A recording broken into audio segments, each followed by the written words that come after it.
एक दयालु अश्वेत वेट्रेस ने एक बुजुर्ग व्यक्ति की कॉफी का भुगतान किया, यह नहीं जानते हुए कि वह एक अरबपति था जो खुद को ग्राहक के रूप में पेश करने की कोशिश कर रहा था।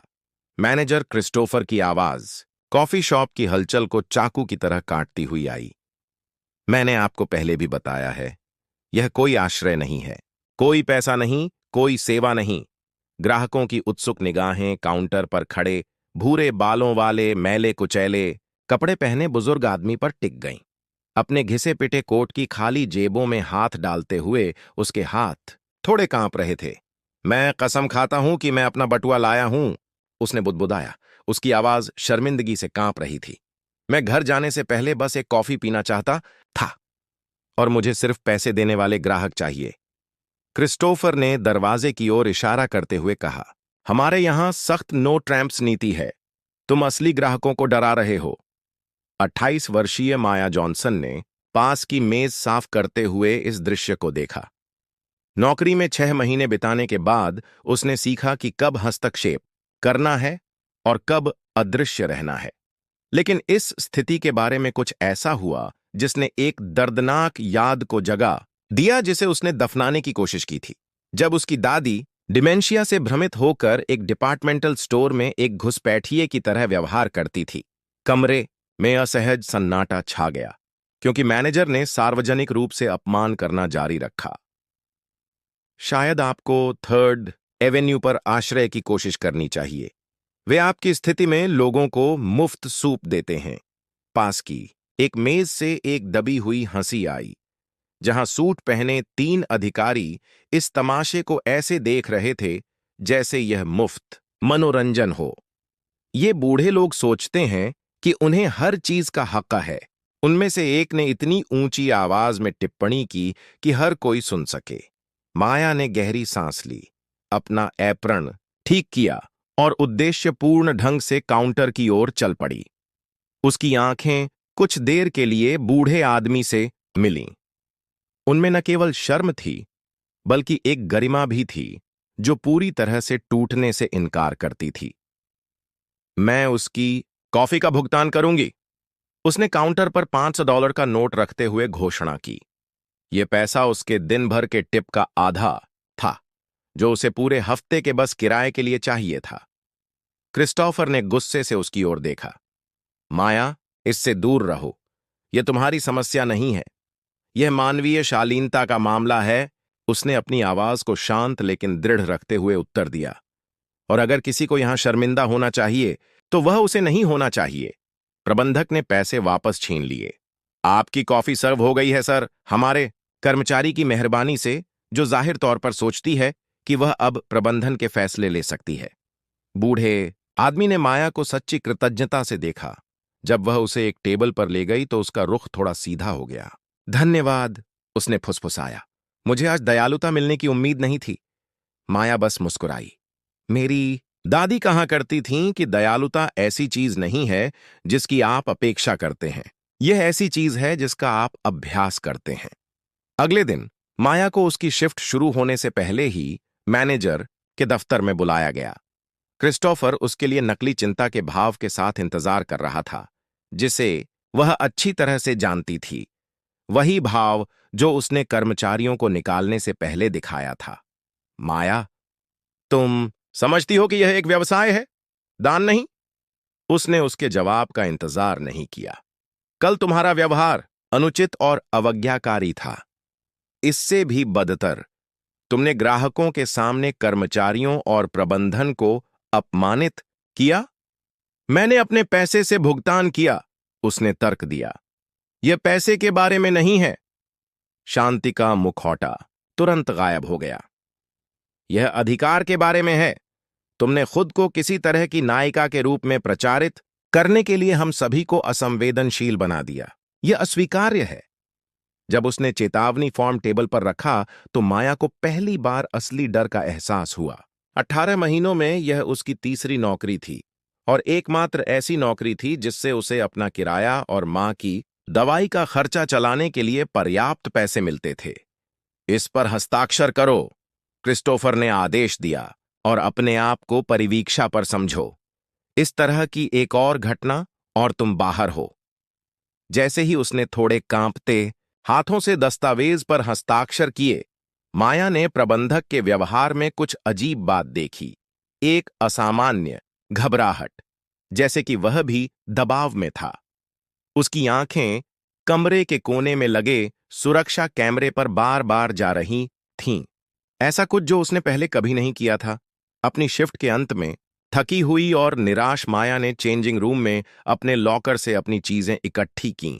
वहां अपनी चीजों के बीच उसे एक छोटा सफेद लिफाफा मिला जिस पर कोई पहचान पत्र नहीं था। अंदर एक $100 का नोट और एक कार्ड था जिस पर सिर्फ इतना लिखा था, आपकी दयालुता के लिए धन्यवाद। दुनिया को आप जैसे और लोगों की जरूरत है। जैसे ही माया ने कार्ड पकड़ा, उसे लगा कि कोई उसे देख रहा है। उसने चारों ओर देखा, लेकिन वह लॉकर रूम में अकेली थी। हालांकि किसी तरह उसे पता था कि यह अप्रत्याशित इशारा सिर्फ एक धन्यवाद नहीं था, यह किसी बड़ी चीज की शुरुआत थी। उस रात जब वह अपनी बीमार मां के लिए छोटे से अपार्टमेंट में खाना बना रही थी, माया उस बूढ़े आदमी और रहस्यमयी कार्ड के बारे में सोचना बंद नहीं कर पा रही थी। उसे सबसे ज्यादा पैसे नहीं, बल्कि उसकी आंखों में नजर आने वाली बात ने आकर्षित किया। सिर्फ आभार नहीं, बल्कि कुछ और भी, जैसे किसी ने आखिरकार वह पा लिया हो जिसकी तलाश वह लंबे समय से कर रहा था। अगर शांत साहस की यह कहानी आपके दिल को छू गई है, तो साइन अप करना न भूलें और जानें कि कैसे दयालुता का एक छोटा सा काम ऐसे मोड़ ला सकता है जो हमेशा के लिए जिंदगी बदल देते हैं। उसके बाद के दिनों में क्रिस्टोफर ने चेतावनी को एक निजी मिशन में बदल दिया और माया की हर हरकत पर भूखे बाज की तरह नजर रखी। तुम अभी भी इंतजार कर रहे हो? 8 मिनट देर हो गई, उसने उसके कान में फुसफुसाया जब वह एक भारी ट्रे को संतुलित कर रही थी। और तुम फिर से मसाला बार भूल गई। उसके सहकर्मी अब उसकी कंपनी से दूर रहने लगे, जैसे कि प्रबंधक का आक्रोश संक्रामक हो। केवल जो एक नई नियुक्त वेट्रेस जबरन दूरी से अछूती लग रही थी। तुमने जो किया वह अद्भुत था, जो ने ब्रेक रूम में एक ब्रेक के दौरान कबूल किया। हर कोई इसके बारे में बात कर रहा है, लेकिन किसी में भी तुम्हारे चेहरे पर यह कहने की हिम्मत नहीं है। क्या बात कर रहे हो वास्तव में? क्रिस्टोफर का हमारे बीच एक उपनाम है, टर्मिनेटर।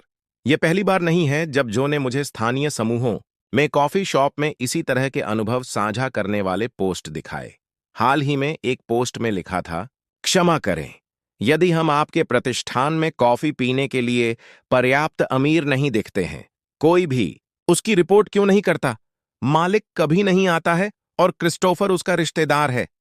इसके अलावा जो ने अपनी आवाज कम करते हुए कहा, वह शेड्यूल और टिप्स को नियंत्रित करता है।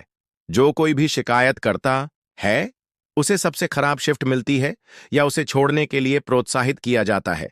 तभी एक आदमी ने शानदार सूट पहनकर कैफे में प्रवेश किया।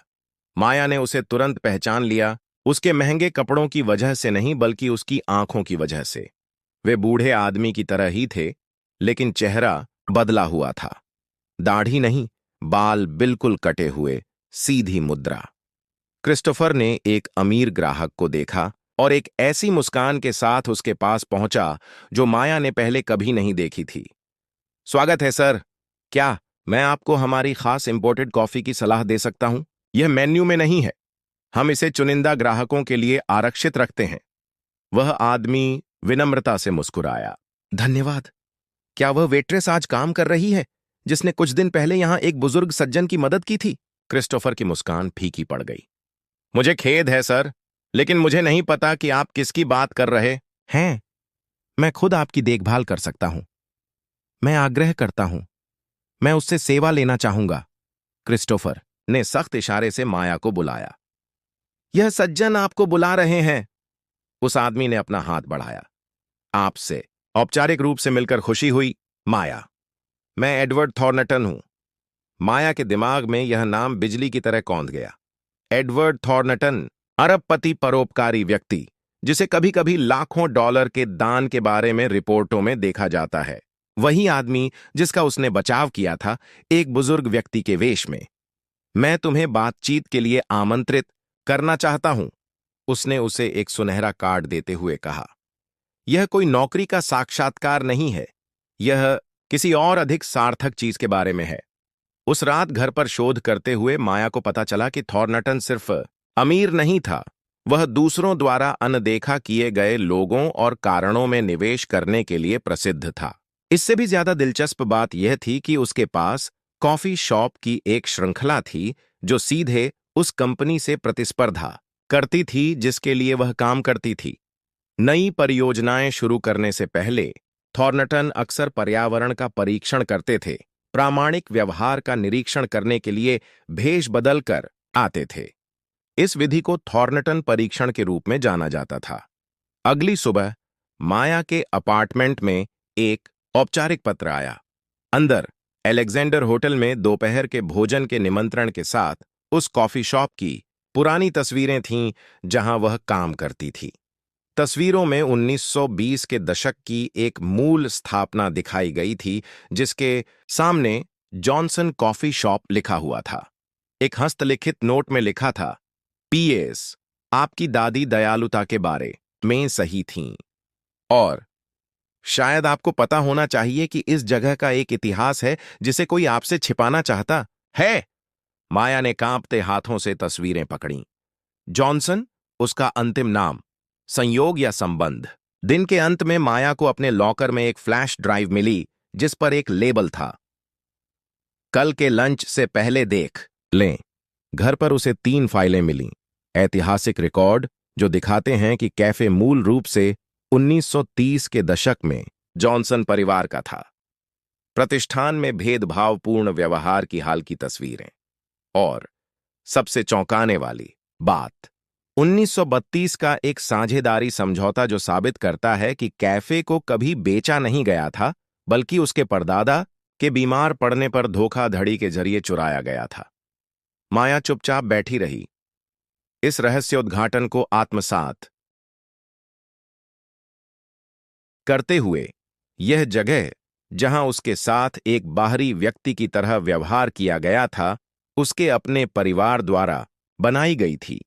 एक ऐसी विरासत जिसे व्यवस्थित भेदभाव के माध्यम से चुराया गया था, जो लगभग 1 सदी बाद आखिरकार उजागर हो सकी।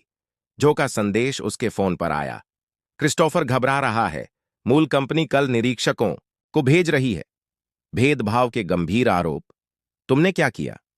जैसे ही उसने अपना उत्तर टाइप किया, माया ने महसूस किया कि उसके अंदर दृढ़ संकल्प बढ़ रहा है। आवेगपूर्ण क्रोध नहीं, बल्कि कुछ अधिक शक्तिशाली। अपनी छोटी सी रसोई की छाया में लैपटॉप की रोशनी उसके चेहरे को रोशन कर रही थी। माया जॉनसन अब एक भयभीत वेट्रेस नहीं, बल्कि अपनी चोरी की गई विरासत का दावा करने की तैयारी कर रही एक वारिस की तरह लग रही थी। अलेक्जेंडर होटल पुरानी दुनिया की शान का एक स्मारक था, जिसमें संगमरमर के स्तंभ और झूमर थे जो दशकों तक शक्तिशाली लोगों के बीच बैठकों के गवाह रहे थे। माया अपनी एकमात्र औपचारिक पोशाक में लॉबी को पार कर गई। उसे लगा कि उसकी उपस्थिति पर सवाल उठाने वाली आंखें हैं। एडवर्ड थॉर्नटन एक निजी कमरे में खिड़की के पास खड़े होकर इंतजार कर रहे थे। वह अकेले नहीं थे। जब वह अंदर दाखिल हुई तो एक मध्यम आयु वर्ग की महिला, जिसके बाल बिल्कुल सफेद पिन किए हुए थे, और एक युवा व्यक्ति जिसने आधुनिक चश्मा पहना हुआ था, खड़े हो गए। माया जॉनसन, मार्गरेट चुन से मिलिए, जो मेरी कॉरपोरेट वकील हैं, और जेम्स वॉशिंगटन, जो संपत्ति कानून और पुनर्स्थापनात्मक न्याय के विशेषज्ञ हैं। थॉर्नटन ने परिचय कराया। हमने दस्तावेजों की समीक्षा की है, मार्गरेट ने स्पष्ट रूप से कहा। 1932 का अनुबंध स्पष्ट रूप से धोखाधड़ी वाला है। आपके परदादा थॉमस जॉनसन ने कभी कॉफी शॉप नहीं बेची। जब वे अस्पताल में भर्ती थे, तब एक योजना के तहत यह उनसे छीन लिया गया था। यह असामान्य नहीं है, जेम्स ने अपना चश्मा ठीक करते हुए कहा। महामंदी के दौरान और उसके बाद अश्वेत परिवारों के स्वामित्व वाली कई संपत्तियों को हड़प लिया गया था। सिस्टम को यह सुनिश्चित करने के लिए डिजाइन किया गया था कि इन मामलों की कभी भी उचित समीक्षा न की जाए। माया ने डिजिटल स्क्रीन पर दिखाई देने वाली स्लाइडों के रूप में जानकारी को आत्मसात कर लिया।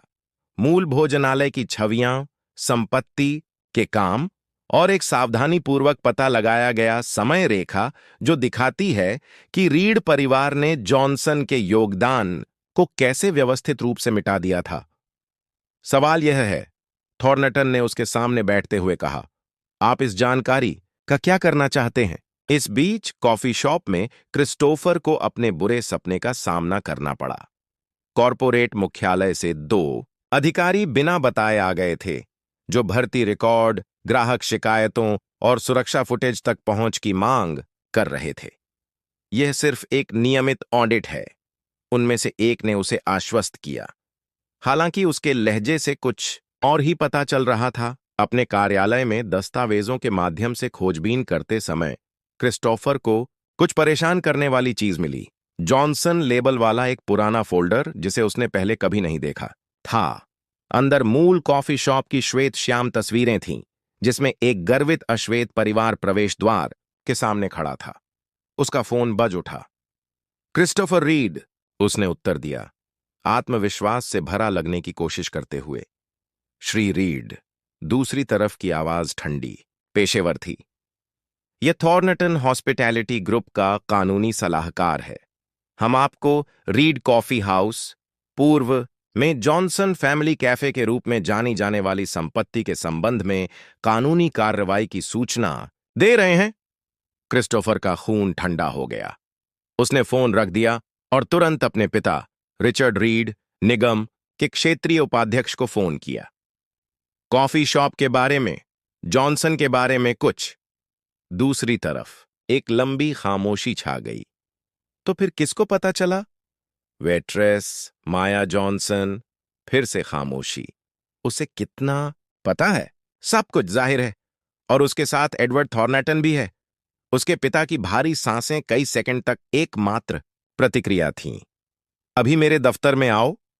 3 घंटे बाद माया एडवर्ड थॉर्नटन उनके वकीलों और एक विवेकशील फिल्म क्रू के साथ कॉफी शॉप में लौटी।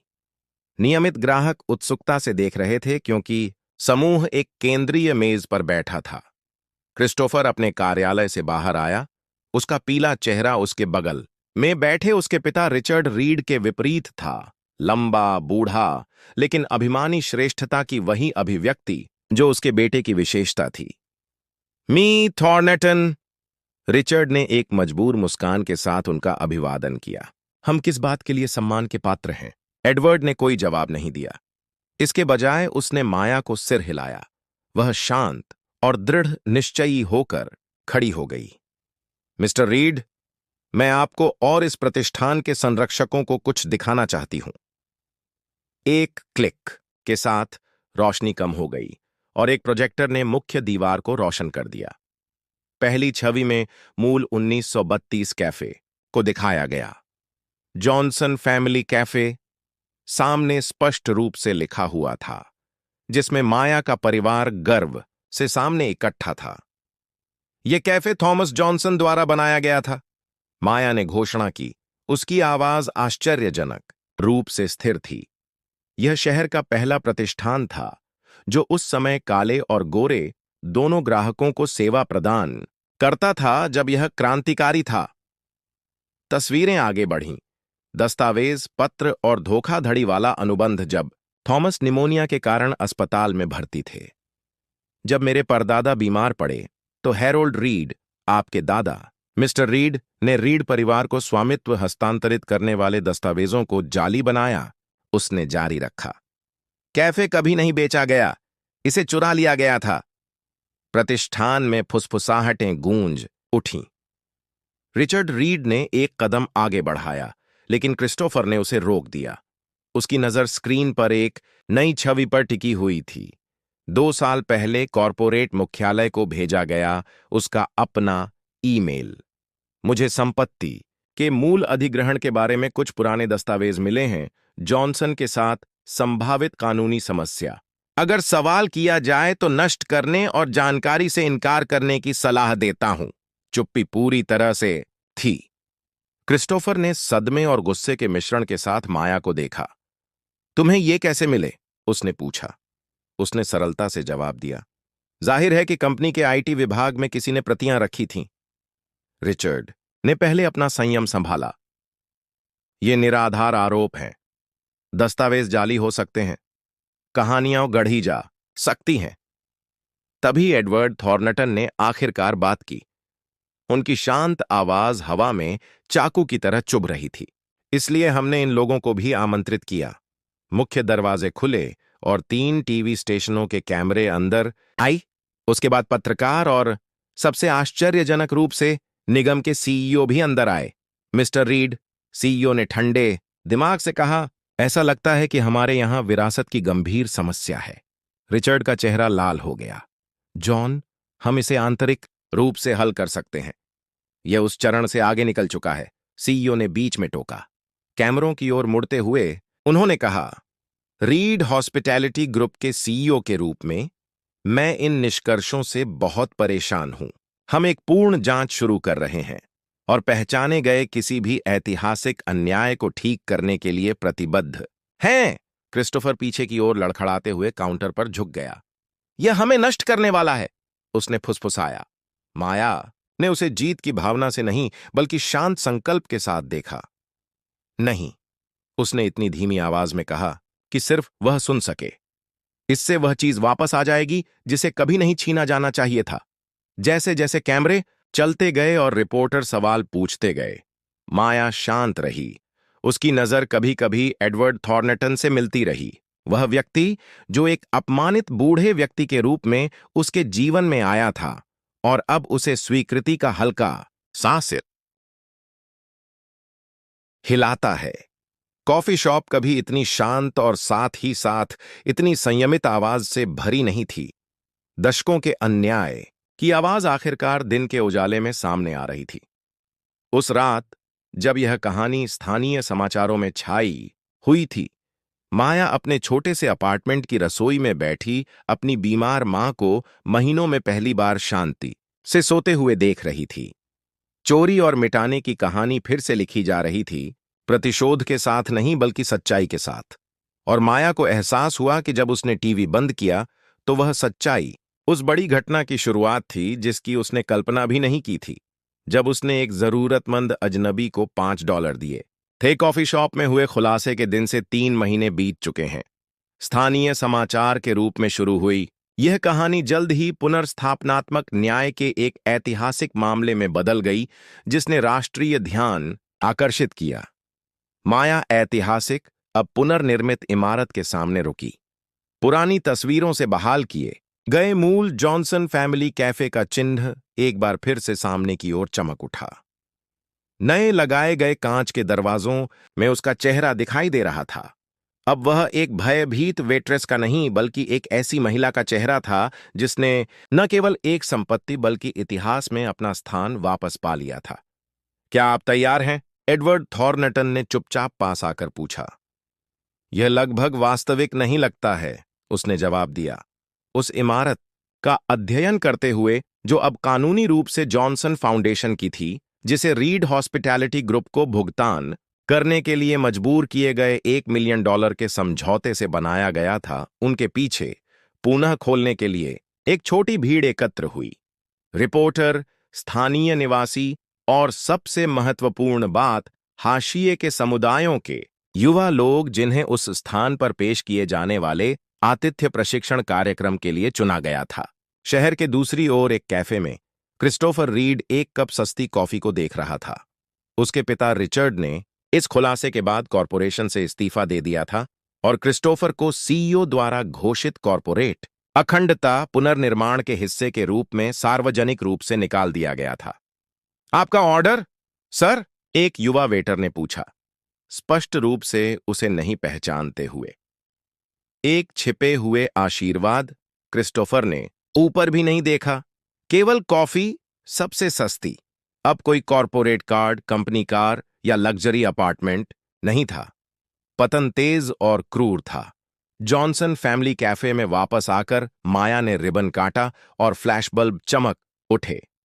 उसके बगल में व्हील चेयर पर बैठी उसकी मां आंसू के बीच मुस्कुरा रही थी। यह जगह सिर्फ एक कैफे नहीं होगी, माया ने माइक्रोफोन में घोषणा की। यह अवसर और यादों का केंद्र होगा। यहां परोसा जाने वाला हर कप प्रतिरोध की कहानी कहेगा और हर ग्राहक का उस सम्मान के साथ स्वागत किया जाएगा जिसका हर इंसान हकदार है। तालियां सड़क पर गूंज उठीं। भीड़ के बीच जो ने बड़े ही जोर से मुस्कुराया। अब वह नए प्रतिष्ठान की संचालन प्रबंधक थी। उस दोपहर भीड़ के तितर बितर होने के बाद माया ने एडवर्ड को एक कोने की मेज पर अकेले बैठे पाया, जो पहले ग्राहकों को आते हुए देख रहा था। तुमने लोगों को इस तरह परखने का फैसला क्यों किया? उसने आखिरकार पूछा, वह सवाल जिसने उसे शुरू से ही उलझन में डाल रखा था। एक जरूरतमंद बूढ़े आदमी के वेश में एडवर्ड ने एक पल के लिए अपने कप को देखा। जब तुम्हारे पास पैसा होता है माया, तो लोग तुम्हें सिर्फ अपना सबसे अच्छा रूप दिखाते हैं, परफेक्ट मुखौटे। मैं कभी नहीं जान पाता कि वे वास्तव में कौन हैं जब तक कि उन्हें यह विश्वास न हो जाए कि पाने के लिए कुछ भी नहीं बचा है। और तुम्हें इस सब से क्या हासिल हुआ? उसने पूछा। उम्मीद, उसने सरलता से उत्तर दिया। इस बात की पुष्टि कि अभी भी ऐसे लोग हैं जो सही काम करने के लिए तैयार हैं, तब भी जब कोई नहीं देख रहा हो। अगले सप्ताह जॉनसन फैमिली कैफे ने अपनी पहली प्रदर्शनी खोली। एक पूरी दीवार इस प्रतिष्ठान के इतिहास को, इसके स्थापना से लेकर डकैती और अंततः इसके जीर्णोद्धार तक के दस्तावेजीकरण के लिए समर्पित थी। बीच में एक विस्तृत तस्वीर में माया के परदादा थॉमस जॉनसन को मूल कैफे के सामने खड़े दिखाया गया था। रिचर्ड रीड, जिन्हें अदालत के बाहर अपमानजनक समझौते के लिए मजबूर किया गया था, को समझौते के हिस्से के रूप में प्रदर्शनी के उद्घाटन में भाग लेने के लिए बाध्य किया गया था। वह एक कोने में खड़ा था, स्पष्ट रूप से असहज, क्योंकि आगंतुक कभी कभी उसे घूरते थे, समाचारों से उसे पहचानते थे। एक समय पर माया जानबूझकर उसके पास गई। मिस्टर रीड, उसने सख्ती से कहा। मिस जॉनसन, क्या आप जानती हैं कि मैंने आपके परिवार पर आपराधिक मुकदमा क्यों नहीं चलाया, जबकि मेरे पास पर्याप्त सबूत थे? रिचर्ड ने अपना सिर हिलाया, आंख से संपर्क बनाए रखने में असमर्थ, क्योंकि यह बदला लेने के बारे में नहीं था, यह सही के बारे में था, सच्चाई के बारे में। उसने विराम लिया। और सच्चाई शक्ति या धन के विपरीत कभी चुराई नहीं जा सकती, केवल अस्थायी रूप से छिपाई जा सकती है। एक महीने बाद बिजनेस एथिक्स पत्रिका ने माया का एक पूरा पेज प्रकाशित किया, जिसमें उन्हें सामाजिक न्याय के लिए प्रतिबद्ध व्यावसायिक नेताओं की नई पीढ़ी के उदाहरण के रूप में उजागर किया गया। उसी महीने क्रिस्टोफर रीड, उद्योग में काम पाने में असमर्थ, शहर के बाहरी इलाके में एक गोदाम में काम करना शुरू कर दिया। एक साक्षात्कार के दौरान एक रिपोर्टर ने माया से पूछा, आप क्या अलग करना चाहेंगी अगर आप कॉफी शॉप में उस दिन वापस जा सकती? माया मुस्कुराई। बिल्कुल भी नहीं। उस अपमान का हर पल मुझे ठीक वहीं ले गया जहां मुझे होना चाहिए था। लेख के अंतिम पृष्ठ पर एक तस्वीर में माया और एडवर्ड को नए कॉफी शॉप में साथ साथ दिखाया गया था। बॉस और कर्मचारी के रूप में नहीं, उद्धारकर्ता और पीड़ित के रूप में नहीं, बल्कि परिवर्तन के साझा मिशन में समान भागीदार के रूप में। छवि के नीचे माया का एक सरल उद्धरण था, दयालुता कमजोरी नहीं है, यह एक ऐसी दुनिया में अपनी मानवता को बरकरार रखने का साहस है जो लगातार इसे आपसे चुराने की कोशिश करती है। इस बीच शहर के एक अन्य कैफे में क्रिस्टोफर रीड को एक और नौकरी के लिए साक्षात्कार के लिए मना कर दिया गया। उसका नाम अब कॉरपोरेट पूर्वाग्रह का पर्याय बन गया था। उसका भविष्य उसकी नजर की तरह ही खाली था। मेरी जिंदगी बर्बाद हो गई है, उसने खुद से कहा। एक वेट्रेस उसके पास आई और उसकी मेज पर एक ताजा कप कॉफी रख दी। घर पर, उसने विनम्रता से कहा, उसकी स्थिति को पहचानते हुए। क्रिस्टोफर ने अप्रत्याशित दयालुता से आश्चर्यचकित होकर देखा। वही दयालुता जिसे उसने कई अन्य लोगों को देने से मना कर दिया था। कभी कभी सबसे अच्छा सबक सिर्फ वह खोना नहीं होता जो आपके पास है, बल्कि आखिरकार उस चीज का मूल्य समझना होता है जिसकी आप कभी सराहना नहीं कर पाए। यह दयालुता के एक साधारण कार्य की परिवर्तनकारी शक्ति है। यह अहंकार के साम्राज्यों को नष्ट कर सकता है और विरासत का निर्माण कर सकता है।